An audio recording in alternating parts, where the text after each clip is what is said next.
The 2000s weren't particularly nice to Donkey Kong. After Rareware, the people who made the character so famous in the first place were bought out by Microsoft in 2002, a practice that still never ceases to scare me today. The IP was in a very weird place. There were a whole lot of spin-offs, side games, Donkey Kong Barrel Blast for some reason, and in the case of this video, remakes.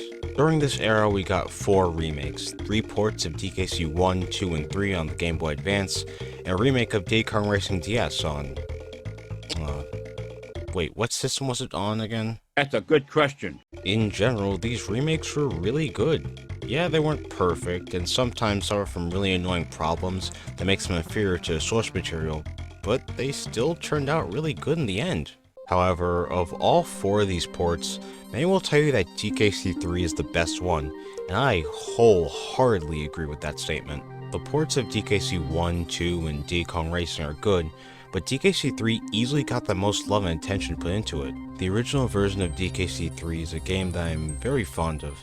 Every time I replay it, I always find something new to appreciate about it, and let me tell you, that rule definitely stayed consistent here. And if anything, playing this port for this video re-emphasized why I love the original game so much. But unfortunately, for as good as this port is, aside from a few members of the DK fandom, not many people remember or even know that this port exists. Its greatness goes unseen and untalked about, and even though I know this isn't going to happen, I at the very least want to try and change that by discussing the many things that this remake does so well. However, one quick thing before we start. This is not a review of DKC3 in its entirety. This is simply a video highlighting the changes and new additions given to this version of the game.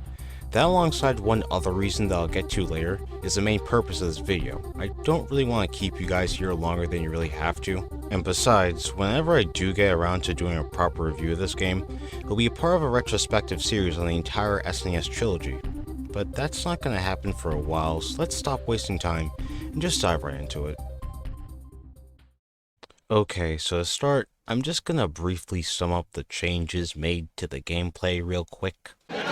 The controls are actually pretty good in this version. They never quite reach the fluidity of the SNES version, but they at the very least work fine enough to where I can play through most of the levels without any major issues. A common flaw that all 3 of these ports have are the altered physics. For some very weird reason, the devs changed the physics of certain things, making certain sections a lot more difficult than they were in the original.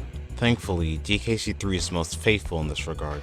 The game still had some changes, like the only ones I could find were that you're a lot floatier in the toboggan, and the barrels still fire a lot quicker. But really, aside from that, everything remains pretty faithful, and that means that the game is just inherently more fun to play.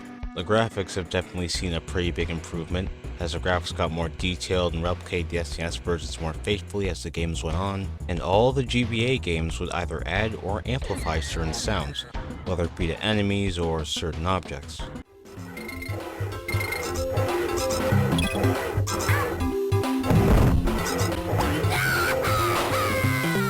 And that's pretty much it for all the mechanics. Overall, and definitely seems like in both gameplay and presentation, the devs put more effort into making this port more faithful to the source material than the other 2. However, something that all 3 of these ports have, to varying degrees, is exclusive content. For DKC 1 and 2, they only really amounted to new bosses or exclusive collectibles like the Golden Feather. However, DKC 3's exclusive content is easily the most substantial and noteworthy of the 3.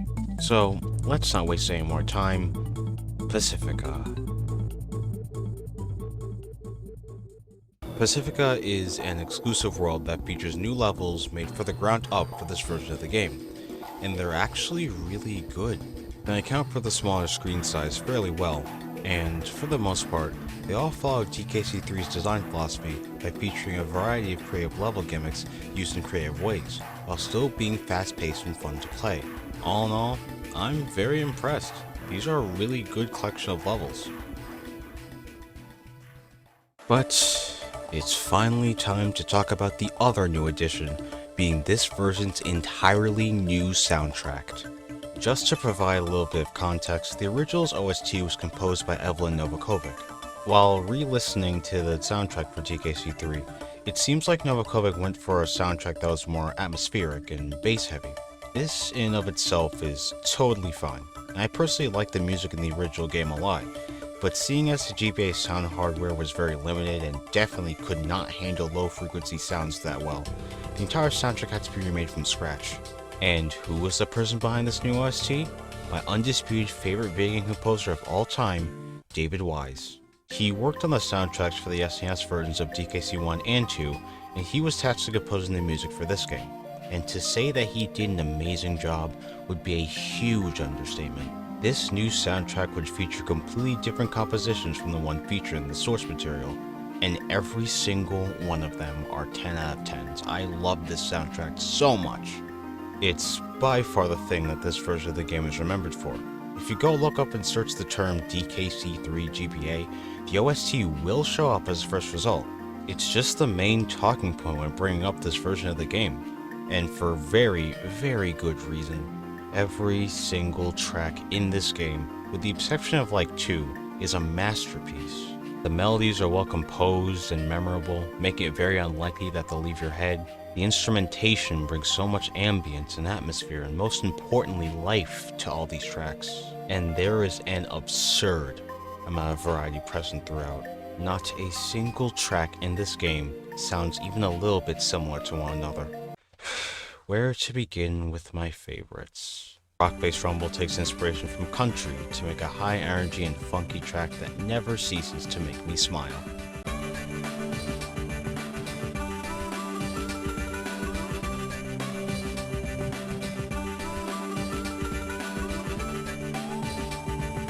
Treetop Tumble is very bouncy and fun-loving.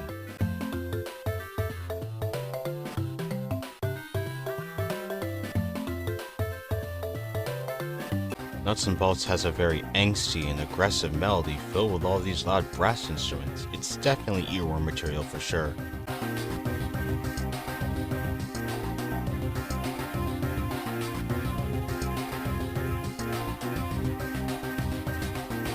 Enchanted Forest, on top of being one of the most gentle and innocent songs in the game, with a melody that takes you back to a much more simpler and more youthful time in my life, is also a dynamic track that plays only when you're in water sections of the level, adding a layer of atmosphere that not many other tracks can say that they do.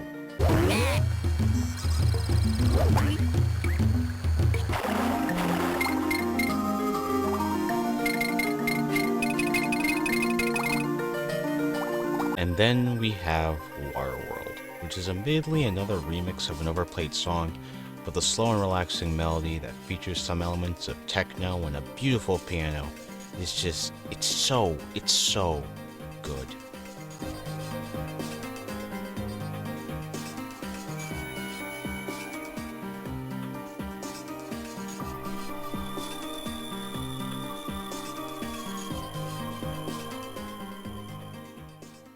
But if I were to tell you my favorite song feature in this game, it would have to be Cascade Capers. The incredibly calming melody, the build up to that melody, the fantastic instrumentation, the piano, the entire thing can only be described as a work of art. It's my favorite piece in the entire franchise.